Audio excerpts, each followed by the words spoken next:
سلام، امیدوارم که حالتون خوب باشه. برای خیلی‌ها مطرحه که دوره زعفران تراپی چیه.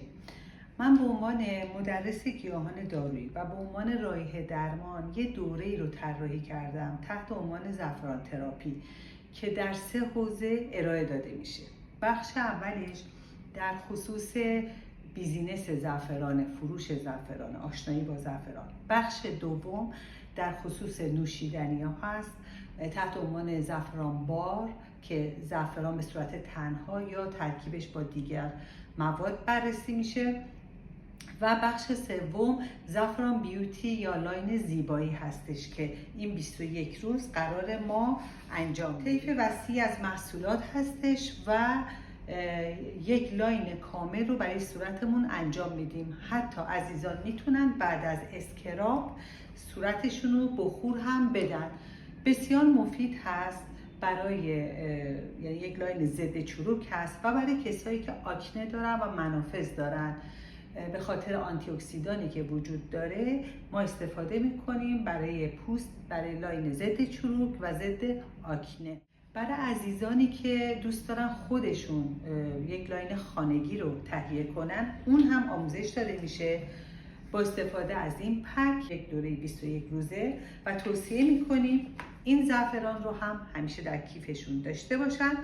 یاد میگیرن خودشون اسکراب درست کنن، ماسک درست کنن که میدونین میشناسین توی مایع زعفران که قرار میدی همون پدی هست که رو صورت قرار میگیره.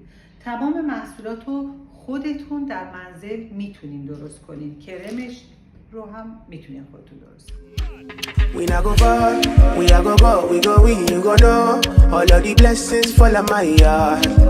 Blessings stay for my yard, And like a that, you go be, you go see, you go feel because the blessings fall on my yard.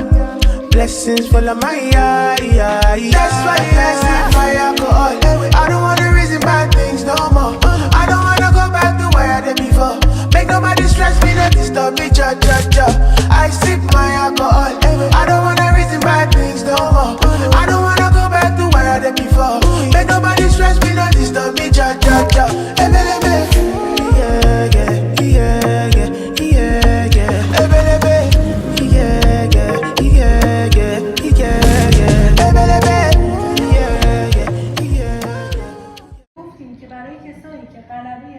بلغم دارن استفاده از یک سری روغن‌ها خیلی مناسبه به دلیل اینکه حالا یکی از علائمی که غلبه بلغم ایجاد می‌کنه یبوست‌های مزمن و شدیده که حالا امروز با شما صحبت کردم. دوستای عزیز واقعا مشاوره‌هایی که داشتیم روی این موضوع تاکید کردید که درگیر این موضوع هستید. روغن بادام شیرین واقعا فوق‌العاده هستش برای این موضوع و من حالا توصیه می‌کنم واقعا برای عزیزای دلی که دوره‌های سلامتیشون رو روغنایی که الان توی بازار هست بیسشون شیمیاییه و از اسانس‌های شیمیایی استفاده شده و شما عطر و بویی که از اون روغن‌ها میفهمین اون اسانس هست، اون بایگی